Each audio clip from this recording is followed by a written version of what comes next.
Assalamualaikum warahmatullahi wabarakatuh.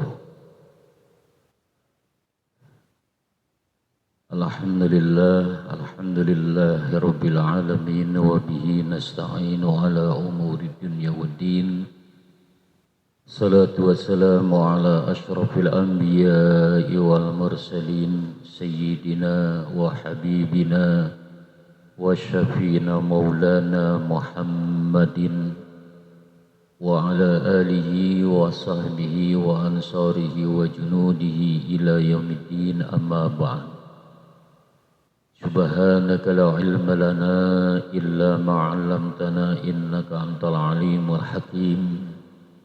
Rabbi shrah li sadri wa yassir li amri wa hlul 'uqdatam min lisani yafqahu qawli.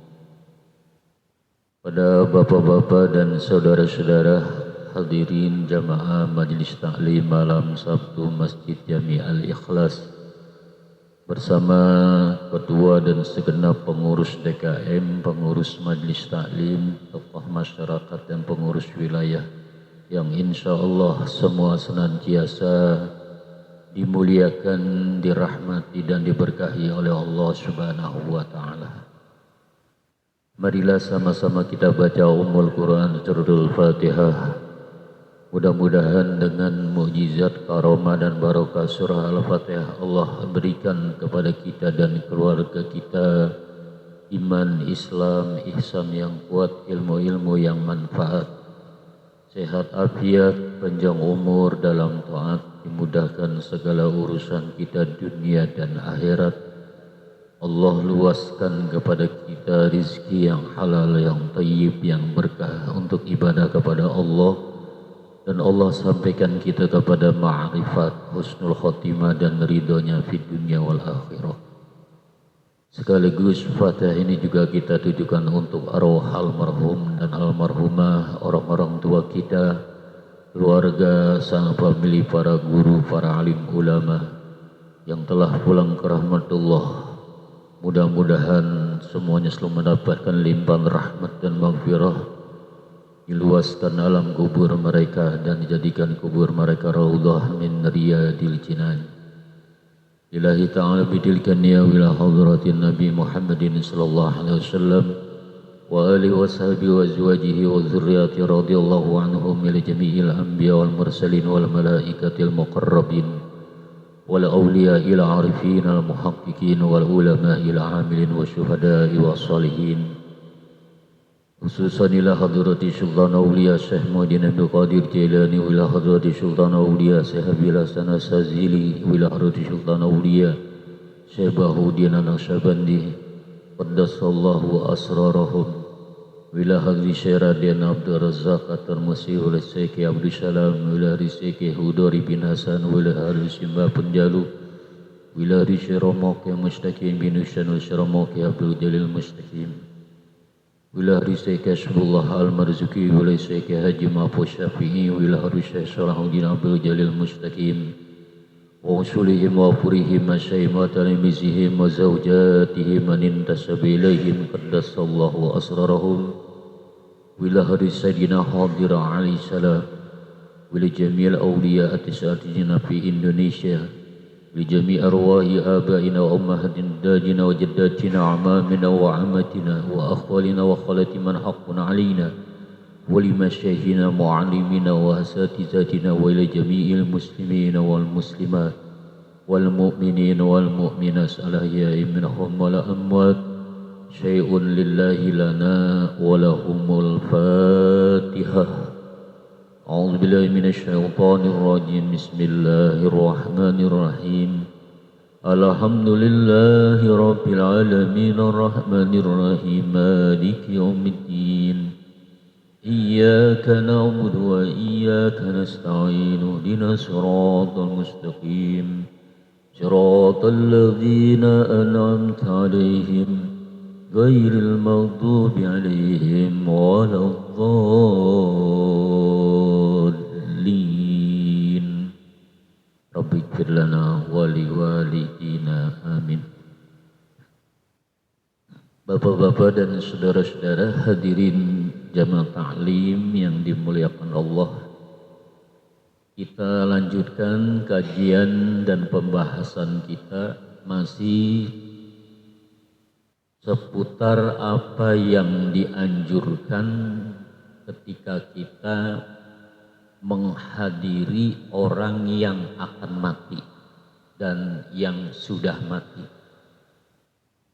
Dalam kajian yang lalu ada satu hadis dari Imam Muslim tentang talqin. Ya. Jadi Rasulullah itu memerintahkan kita untuk mentalkini mayit. Dengan apa talqinnya? Dengan kalimat la ilaha illallah. Nah, talqin untuk mayit ini memang ada dua tingkatan, ya. Tingkatan yang pertama yaitu menjelangnya, tingkatan kedua yakni sesudah matinya, terutama kita di kalangan pengikut mazhab Syafi'i, ya, Ahlus Sunnah wal Jamaah, itu pada saat selesai penguburan, ya, sebelum ditinggalkan, itu biasanya juga diadakan talqin, cuman talqinnya lebih panjang biasanya, ya, karena menyangkut masalah-masalah di alam kubur sesudah kita meninggal dunia. Tapi yang terpenting, ya, menyangkut talqin, ya, talqin la ilaha illallah, itu yang enak kita mentalkini diri kita dari sekarang, ya. Mentalkinkan diri itu akan lebih baik, ya, ketimbang nanti kita ditalkinin pada saat sakaratul maut. Karena nanti seperti apa yang saya ceritakan dulu, ya, bahwa pada saat kita menjelang akhir kehidupan kita, pada saat sakaratul maut kita, begitu berat, begitu besar ujian yang kita hadapi, Pak. Karena itu akan mempertaruhkan iman kita, Pak. Pada saat itu nanti kita paling babak penentuan lah, kita ini selamat apa enggak hidup kita ke depan di situ pada saat sakaratul maut itu.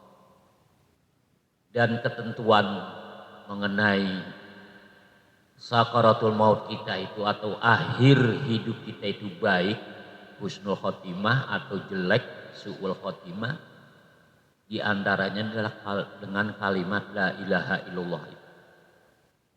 Dan itu Nabi kan pernah bilang, man kana akhiru kalamihi la ilaha illallah dakhalal jannah.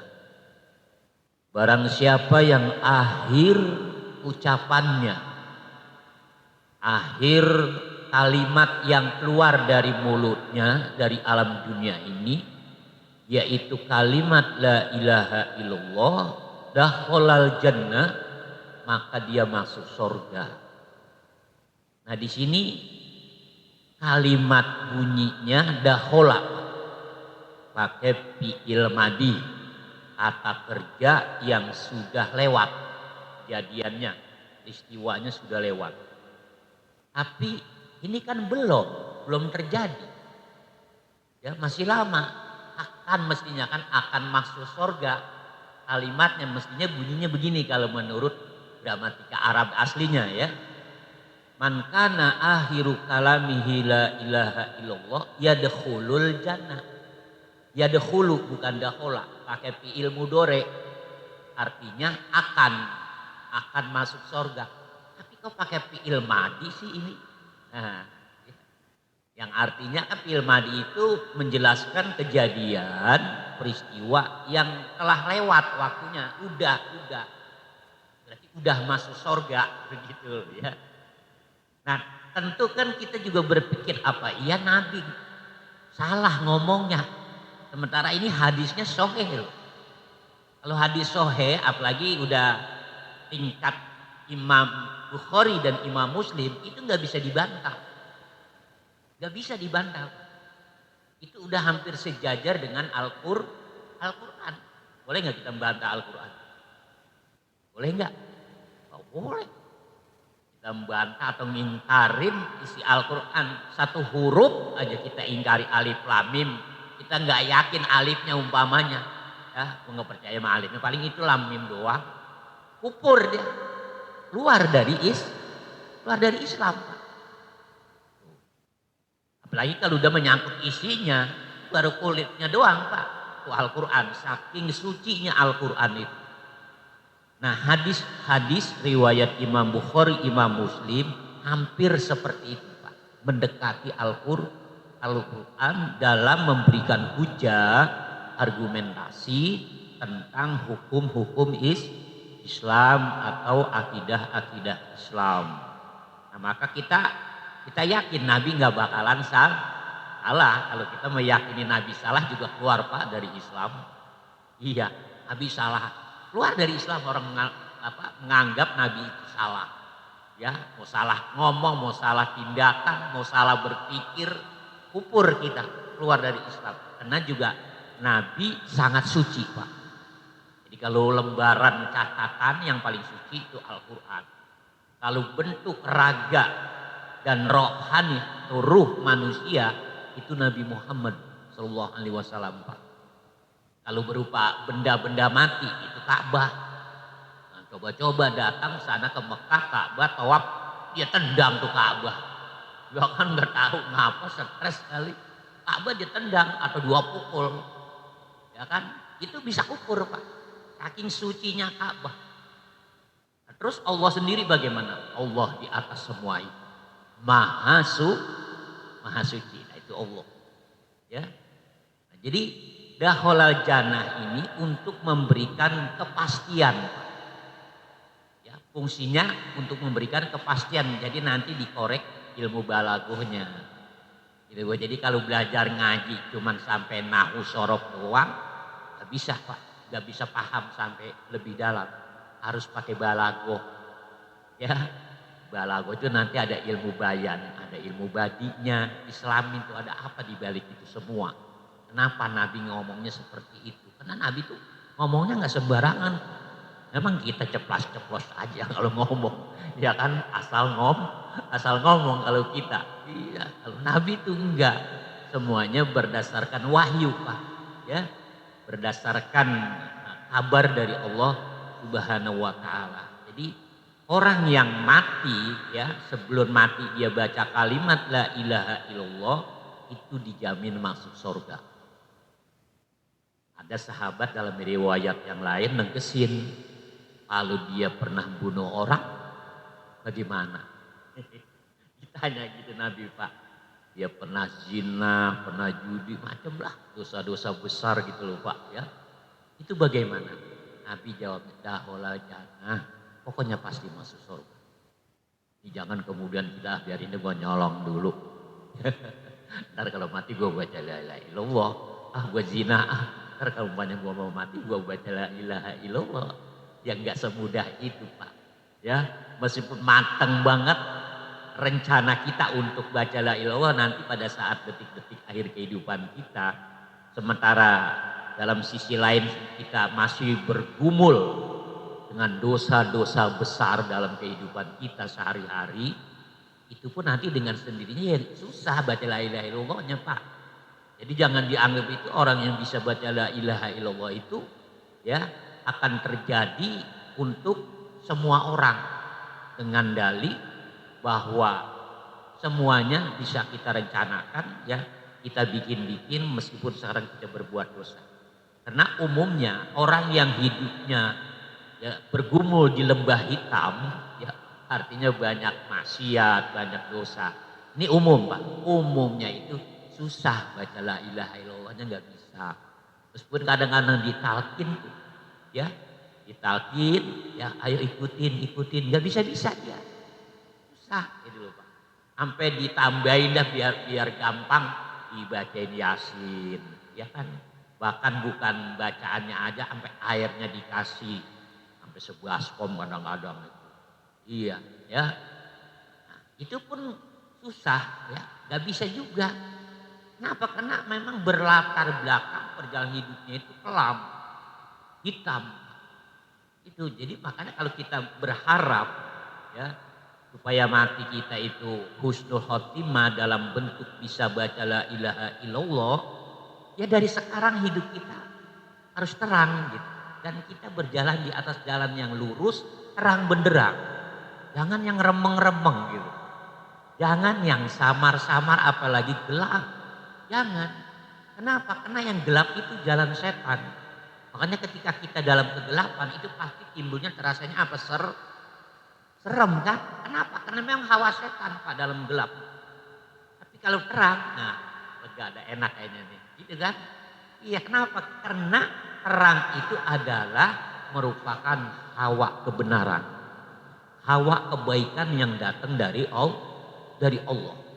Nah, jadi kita atur dari sekarang Pak, kita tata perjalanan hidup kita dikit-dikit pelan-pelan bertahap yang nggak bisa langsung.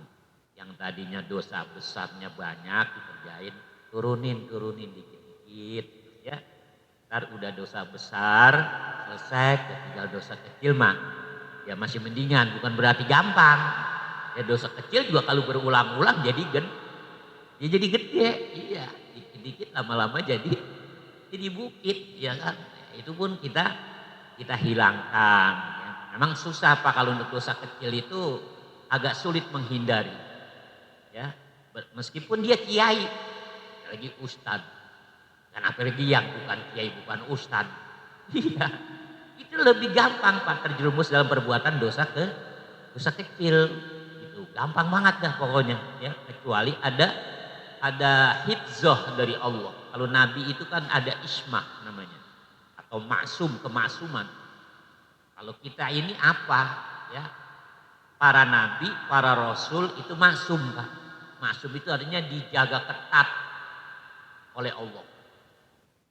Jadi nggak bisa mereka itu melakukan kesalahan. Nggak bisanya karena memang dijaga oleh Allah. Kalau kita kan kagak. Kalau kita dilepas. Nah di bawah nabi, di bawah para rasul mahfuz, hifzah. Yaitu dijaga juga oleh Allah, cuman tidak seketat penjagaan Allah kepada para nabi, para rasul. Itu udah tingkat tinggi itu juga Pak. Makanya para wali itu Pak ya, itu ya memang hampir nggak ada juga dosa kecilnya, apalagi dosa gede. Dosa kecilnya nggak ada. Cuman kalau yang para aulia andai kata terjadi, meskipun kecil, mereka itu merasa besar. Kayak Sunan Bonang. Sunan Bonang itu waktu Sunan Kalijaga mohon supaya dijadikan murid, dijadikan santri, tapi Sunan Bonangnya itu cuek aja. Ya kan, tolong Kanjeng Sunan, saya pengen jadi murid kamu, saya ingin jadi santri kamu, terima saya. Cuma diliatin doang Sunan Kalijaga mukanya, terus ya udah tinggal jalan lagi. Terus dikejar lagi sama Sunan Kalijaga yang waktu itu masih istilahnya ya belum menjadi aulia Allah, masih orang biasa gitu ya. Terus aja sampai akhirnya sewot mungkin gitu ya Sunan Kalijaga yang belum ini. Itu akhirnya Sunan Bonang dijorogin. Ya, tongkatnya diambil. Nah Sunan Bonang karena dijorogin ya nyungsem, kesungkur. Nah dalam kesungkur ini tangannya itu ya tanpa sengaja, tanpa niat, tanpa keinginan. Ke apa? Bikin rumput kecabut gitu Pak, kebedol. Beliau menangis dan istighfar kepada Allah karena telah menyakiti rumput itu Pak. Kalau kita kan malah kita paculin, ya kan? Kita korin, kita bedol-bedol ini rumput ngotor-ngotor ini, ya kan? Bikin apa namanya kagak indah pemandangan ya kan? Nah itu Sunan Bonang rumput doang, ya kan? Nangis istighfar. Kenapa? Dianggap itu dosa besar menyakiti makhluk Allah. Beliau dalam hal ini para wali itu bukan melihat itu dosanya kecil, tapi melihat kepada siapa kita berbuat dosa. Ya kan? Kita milik Allah. Binatang semua milik Allah, tumbuh-tumbuhan termasuk rumput milik siapa? Ayo dah, milik siapa? Kan milik Allah juga kan.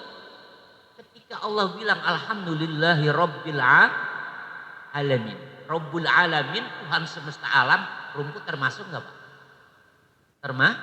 Termasuk kan? Nah terus kita sakitin, kira-kira yang punya bagaimana Pak? Nah gitu, ini gambaran logikanya seperti itu Pak. Ya kalau ini kita sadarin, maka insya Allah kita dalam hidup ini lebih terjaga, lebih terpelihara. Jangan hidup itu main selanang selonong aja. Ya kan bodoh amat mau nyakitin orang kayak mau kagak, bikin orang sedih kayak mau kagak, gue pikirin. Jangan. Ya kita itu diajarkan dalam Islam supaya hidup saling peduli, saling perhatian. Jangankan kepada sesama manusia, kepada binatang, kepada tumbuhan pun begitu. Itu ajaran Islam. Jangan untuk mencomoohkan atau nyerem-nyeremin tasawuf Pak. Kadang-kadang kan orang suka ada yang nyerem-nyeremin tasawuf. Nyerem-nyeremin tasawuf itu artinya bahwa tasawuf itu serem, berat. Jangan kalau belajar tasawuf nggak boleh nyabutin puunan, kan timbulnya begitu.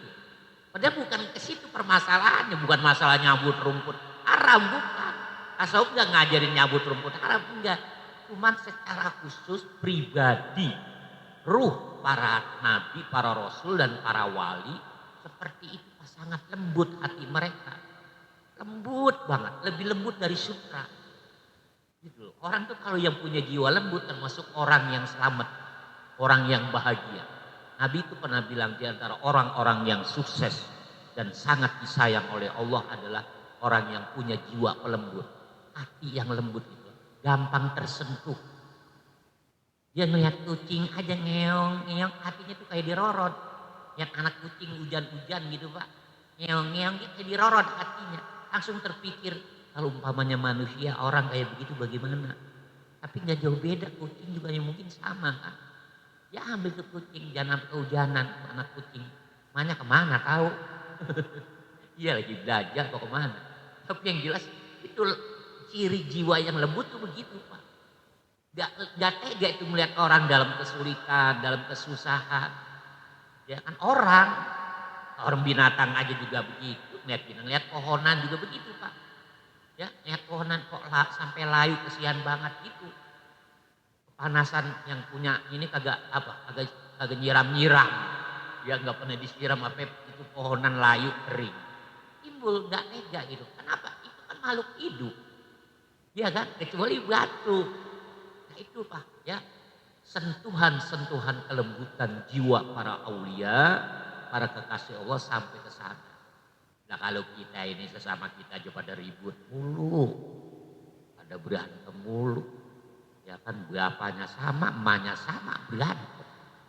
Engkongnya sama, nyetuhannya sama, berantem coba dah.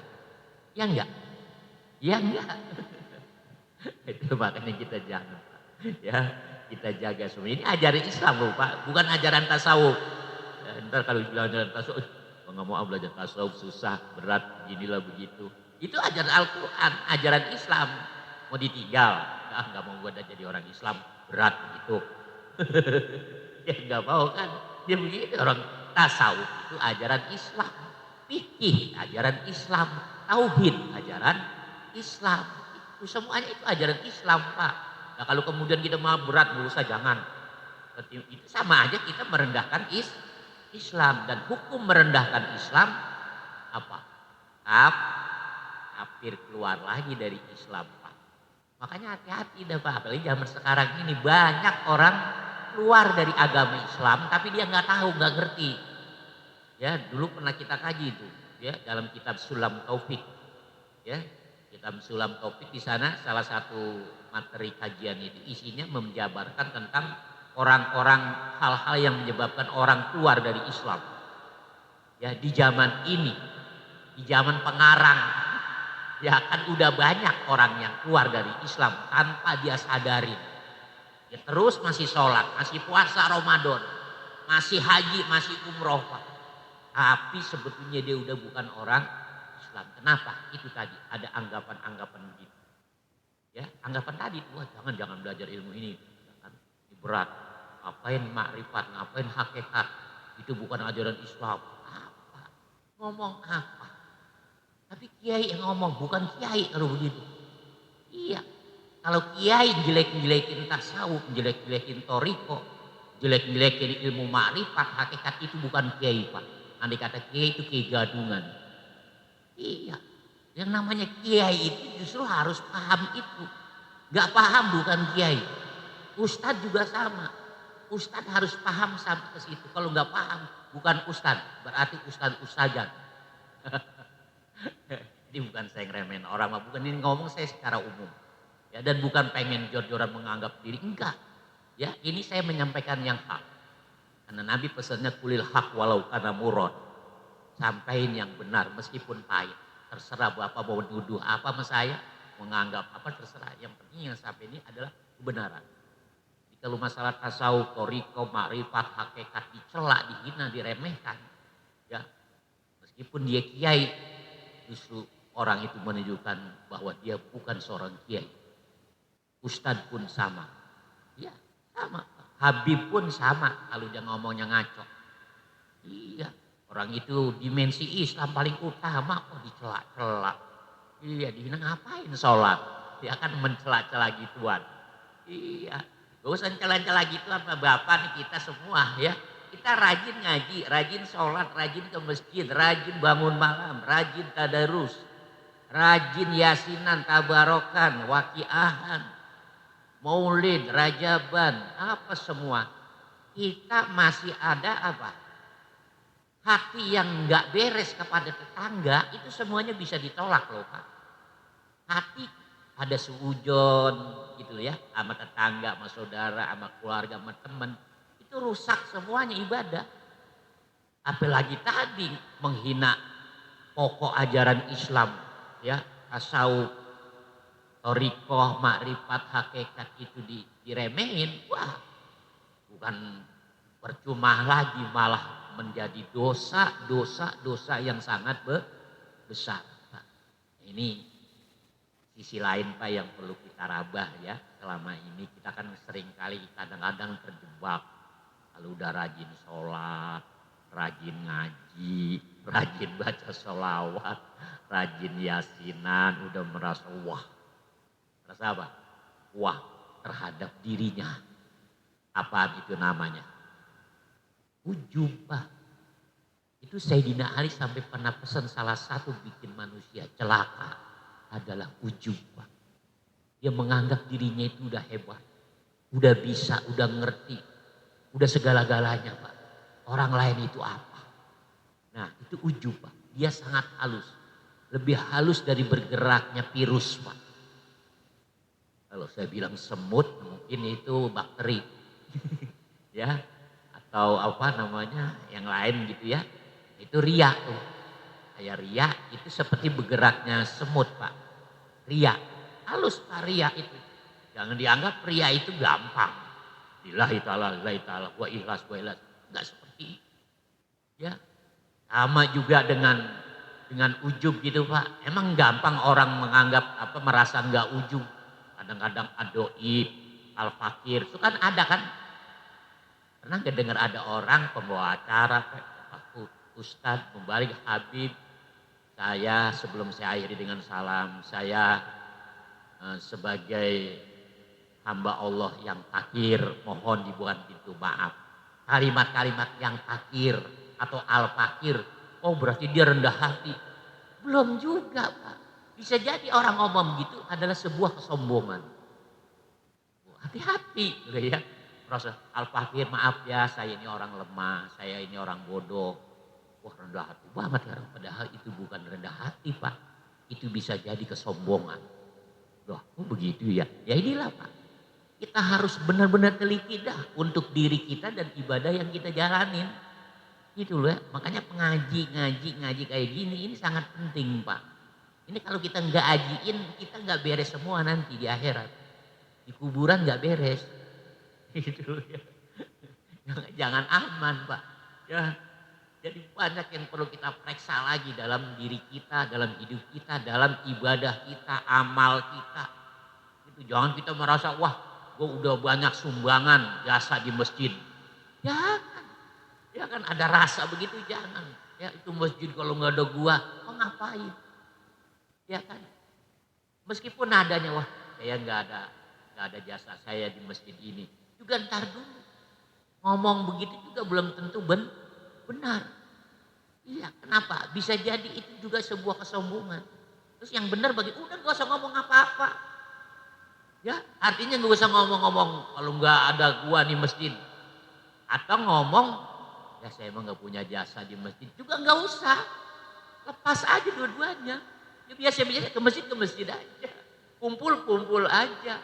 Begitu. Jadi ketika ada orang nyela gitu Pak. "Ah, kamu ini di masjid mana jasanya sih? Ente. Ya kan mana sih peranan ente?" Ya udah selalu aja. Gitu biarin aja. Atau sebaliknya. "Wah kalau nggak ada ente ini masjid gak jadi. Kalau nggak ada ente ini masjid berantakan." Ya kan? Ya memuji-muji kita gitu kan. Biarin aja dia ngomong begitu, nggak usah ditimpalin. Nah dari situlah nanti baru kita copot, lepas dari sifat ujub. Jadi jangan ngomong kalau nggak ada gua, atau kalau ngomong ya saya emang nggak ada apa-apanya, nggak usah. Kenapa? Karena ini semuanya adalah masalah dalam hubungan kita khusus kepada Allah, dijaga. Begitu ya, adab tuh namanya. Itu adab. Sampai ke situ adab kan halus banget. Iya, adab kepada Allah itu beda dengan adab kepada sesama, Pak.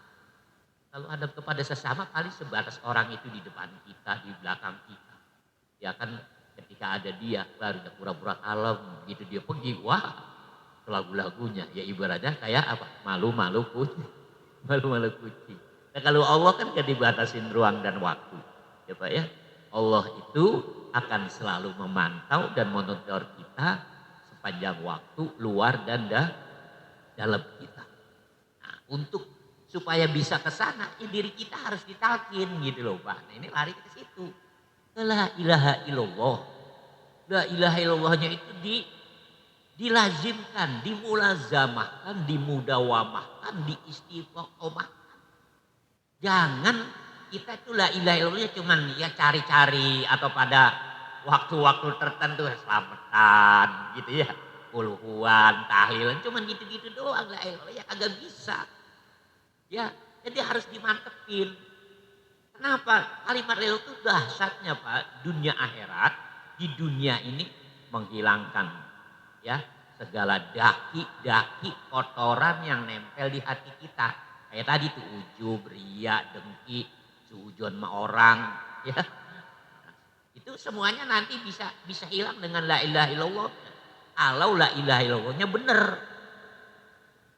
Emang ada yang nggak bener la ilaha? Banyak kan nggak bener Pak.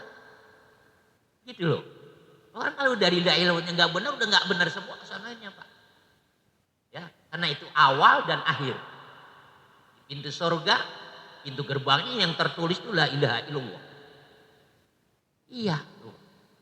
Kalimat la ilaha illallah, la-nya dulu. La-nya di apa? Diukir dalam diri kita. La itu apa artinya Pak? Kalau kita ngatain la ilaha illallah artinya apa? Tidak ada. Berarti kosong. Ya, dengan kalimat la, kosongin hati kita dari apa aja selain Allah. Kosongin. Lagi la masuk semua. Ya kan apa aja ke hatinya lagi. Lah gede banget ini pisang. Lah ya kan lagi kulhu. Lagi 3 hari penuju hari. Kalau 3 hari menuju hari kan banyak makanan itu. Lah gede banget ya. Ya bagaimana ini? Lahnya itu malah mikirin dunia. Mestinya ketika lah itu dilepas dunia. Ya, Bapak punya rumah lepas dulu. Jangan lagi lah bikin rumah. Ya kan udah pada propos mau renovasi duitnya kagak. Tuh, ya kan masuk. Lagi lah buang, semuanya buang. Allah aja nanti. Kosongin. Singkirin tuh. Selak itu isinya disingkirin semuanya Pak. Dari hati kita. Ini dalam nih Pak, bukan luar. Kalau luar ya tetap rumah jangan kemudian digedor-gedorin, dihancurin. Mengapa lo? Soalnya kemarin malam Sabtu ngaji la ilaha illallah itu harus dikosongin semuanya. Ya dihilangin. Habis semuanya bininya disuruh pergi. Anaknya diusir semua. Perabotan dibuang-buangin, dihancur-hancurin. karena ngajila. Ngaji apa? Ngajila. Ya, jangan. Ya, kalau memang rumah perlu direnovasi, renovasi dandan kerenin cakepin. Kalau memang bangku sofa udah pada jeblos, ya reparasi lagi. Servis. Kalau enggak kurang ini juga kurang ini, duitnya ada, beli aja yang baru, enggak apa-apa. Semua enggak apa-apa, kalau yang zohir itu enggak apa-apa. Memang yang zohir dibutuhkan. Yang penting itu semua enggak masuk di hati kita, gitu aja. Nah caranya yaitu pakai la itu, la-nya diukir di hati kita. Ya, di diri kita ukir. Ya, kalau dalam metode tasawuf atau thariqah itu ditarik dari pusar kita sampai ke otak. La ilaha illallah. Nah, mari Pak, itu kosongin hati dan pikiran kita. Ya, dari hal-hal yang sifatnya duniawi. Itu. Tapi ntar setelah la ilaha illallah, ingat lagi nggak apa-apa. Nggak apa-apa, biarin aja. Ya setelah zikir umpamanya, ya ingat lagi mikirin rumah lagi, mikirin bangku, mikirin apalah, motor apa dipikir. Nggak apa-apa, biarin aja. Ntar la ilaha illallah kita gituin lagi. Nanti lama-lama hilang. Yang penting makanya mulazamah dan mudawah, continue, sering dan istiqomah. Itu nih, ini rahasia la ilaha illallah. Jadi selama ini kita cuman kita ucapin doang kan. La ilaha illallah. Kadang-kadang juga goyangannya salah. Iya Pak. Goyangan goyangin badan Pak ketika itu enggak sembarangan sebetulnya. Ada tuntunannya bagaimana cara gerakin badannya. Begitu asal goyang. Ya. Ada juga yang memang sampai goyangannya sampai kayak orang apa itu. Sampai kayak panggal, sampai ngelitir. Boleh kan ada di TikTok apa di itu. Ya kan zikir kayak gitu. Memang ada Pak metode yang kayak gitu ada. Tapi jangan dia kok orang jira sampai kayak gitu sih. Ya kan bener apa kagak sih itu. Kita nggak usah. Kalau dia yang dia ucapin masih dahulu. Ada kadang ada zikir yang sampai nggak jelas kan. Kalau ada juga zikir itu. Apa. Kan ada begitu. Kita pun jangan bersuuzon. Nyangka yang kagak-kagak Pak. Kenapa? Karena kalimat kalau udah terlalu cepat memang agak sulit Pak. Saking cepatnya itu. Ya, kalimat itu saking cepatnya ya sampai seperti mesin. Itu gerakannya Pak. Pikir. Ya. La itu fungsinya untuk diri kita itu. Tadi itu Pak. Dikosongin ya. Nah, makanya nanti ilaha baru udah tuh ilaha tuh Tuhan di situ yang pokok-pokok yang dalam hidup kita itu sering buat bikin kita senang cinta. Rumah yang megah, mewah, apa lagi hilangin. Kita boleh punya atau boleh memiliki, tapi jangan sampai masuk ke dalam hati kita. Bapak masuk dalam hati kita, ganggu kita Pak. Begitu pulang kondangan atau pulang dari mana sampai di rumah, ya Allah, ini siapa yang jahat banget ya, tembok rumah gua sampai kayak begini tuh, ya kan, rumahnya keren banget Pak Rabi, catnya aja yang satu kaleng berapa ratus ribu itu kan, sampai ada yang ratus ribu itu ya cat ya, yang kalau yang ini banget mahal itu aja, tahunya kecipretan apa kali atau ada bocah iseng atau bagaimana gitu kan. Dia sedih banget kayak gitu. Allah, mana catnya mahal banget ini gini. Siapa ini? Ntar ujung-ujungnya sumpahin. Nah, mulai itu hati kita kotor Pak kalau udah begitu. Nah, itu yang bikin kita nanti jadi terhijab namanya, tertutup dari Allah. Ya, kita nggak bisa dekat dengan Allah kalau hati kita kotor. Sujud silakan 1 jam. Wah, cepet banget ya Bang Allah kalau sujud lama banget ya Mak. Oh belum tentu orang yang lama sujud itu dekat dengan Allah. Kadang-kadang malah makin jauh. Kenapa? Di hatinya masih begitu tadi. Ya, itu baru rumah, belum motor, belum mobil. Punya motor, punya mobil boleh, sampai mobil mewah pun boleh yang harganya sampai 5 miliar, enggak apa-apa tuh mobil, motor. Ya, cuman kan apa resikonya? Kalau terjadi lecet, terjadi kerusakan, pakai hati itu kayak apa? Ya kan? Anaknya akhirnya anaknya sampai dia Ya tonjok anaknya digaplokin, kenapa lu?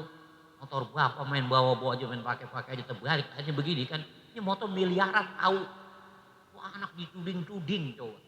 Padahal kan anak kan, jadi lebih sayang memotor daripada anak kan. Tuh, itu Pak efeknya begitu. Jadi kita itu urusan luar, zohir, syariat, itu biasa-biasa aja. Meskipun mewah, tapi nggak usah dimasukin ke hati. Ya, anak pulang bawa motor, motornya apa?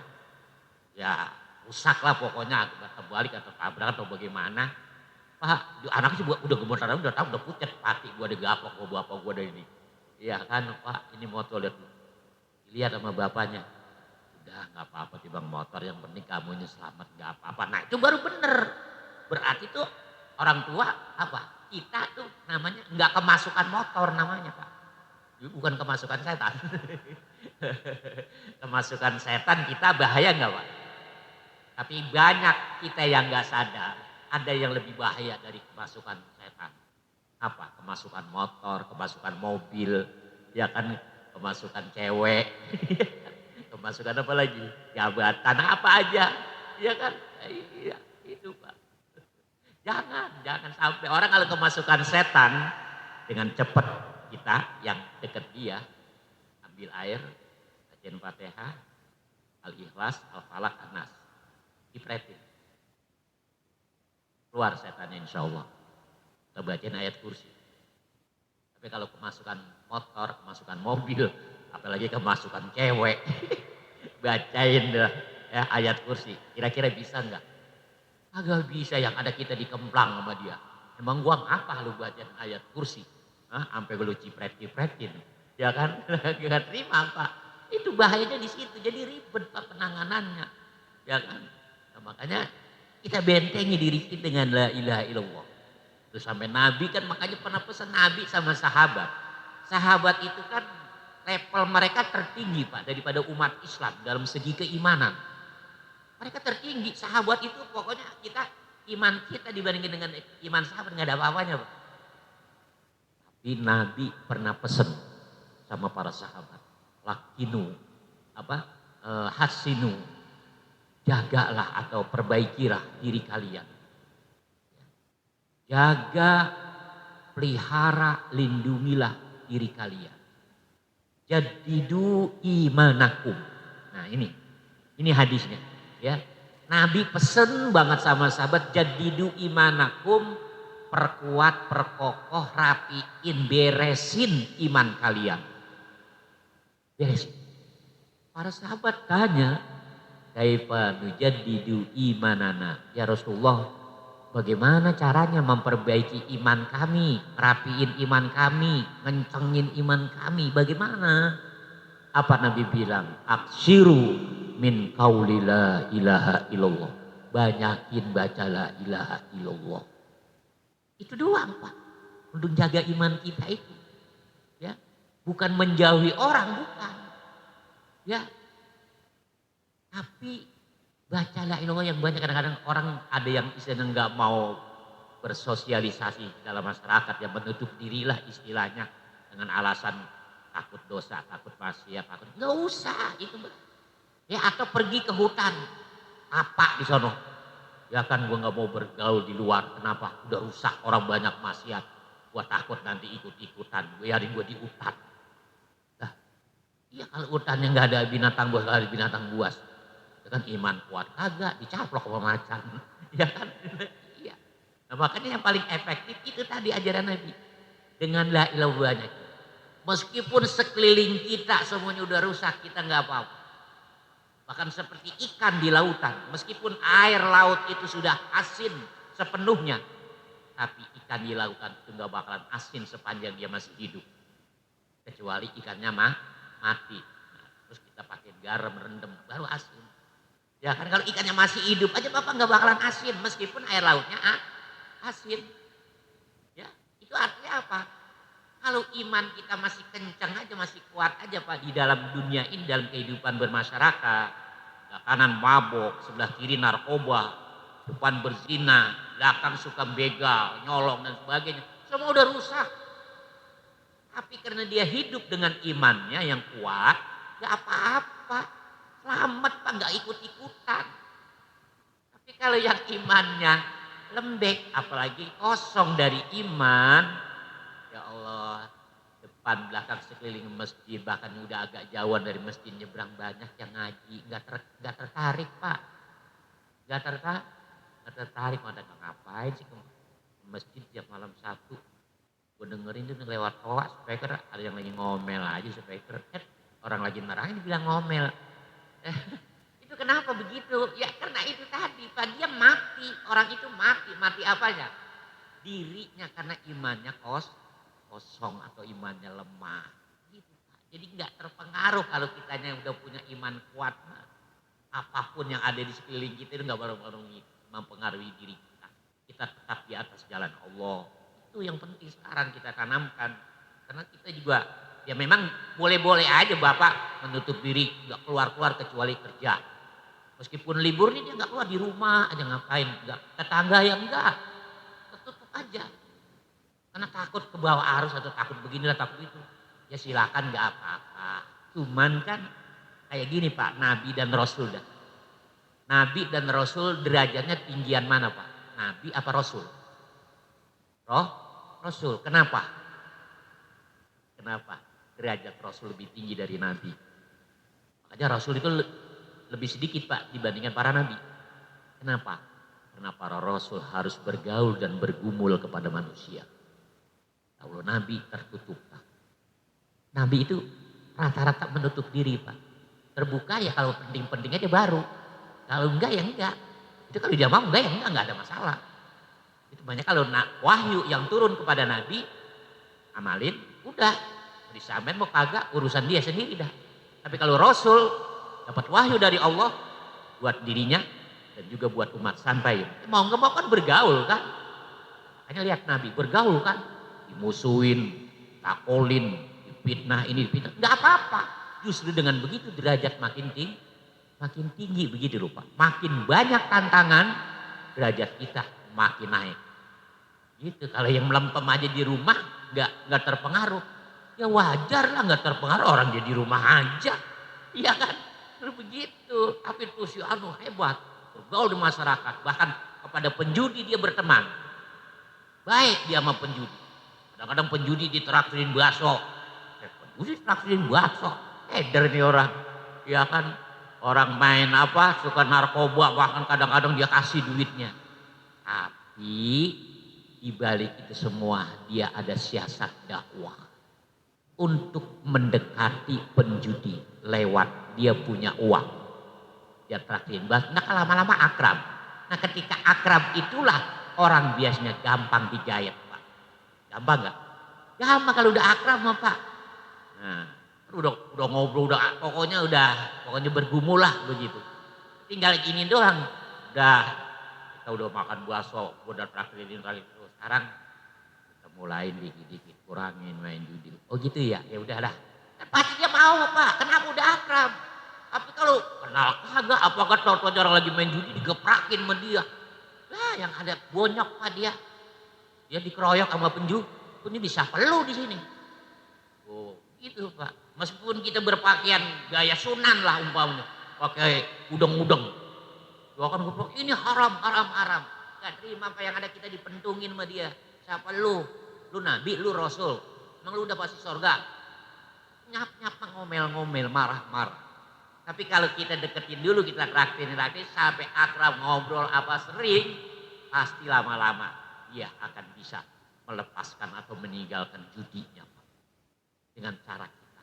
Udah, sekarang kita ganti lagi, mendingan main ini. Atau mendingnya kita zikir, mending kita selawatannya, mau dia. Kenapa? Karena udah akrab. Nabi itu dakwanya seperti itu. Diakrabin dulu orang Mekah.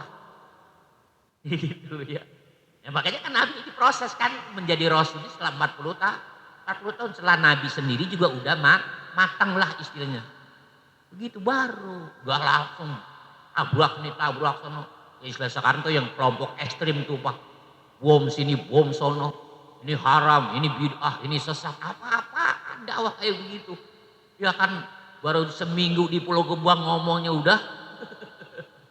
Ya kan udah main nyesat-nyesatin orang, ngapirin orang yang udah berpuluh-puluh tahun di sini aja nggak ada yang nyesatin kita maulid, kita tahlilan dia yang baru seminggu. Ya kan udah apa? Ya neraka ente, bid'ah sesat ente, apa ini? Dakwah apa ini? Gak sesuai dengan ajaran Islam. Ya, coba jadi kembali la ilaha illallah la-nya dulu ya. Sering dilatih tuh la-nya itu fungsinya tujuan la ilu menghilangkan hati, pikiran, ruh, jiwa kita dari hal-hal yang negatif. Dikosongin gitu Pak. Ya sampai terus la ilaha illallah udah kosong, udah bersih, udah rapi, baru illallah, Allah masuk. Gitu, kalau udah Allah masuk enak Pak hidup. Ya kan biar banyak duit pasti enak dah. Enak ya? Iya lah orang banyak duit ya. Ya istilahnya begitu, apa kagak punya duit tetap enak begitu. Ini udah apa nggak punya duit, mau Allah jauh, bagaimana coba dah?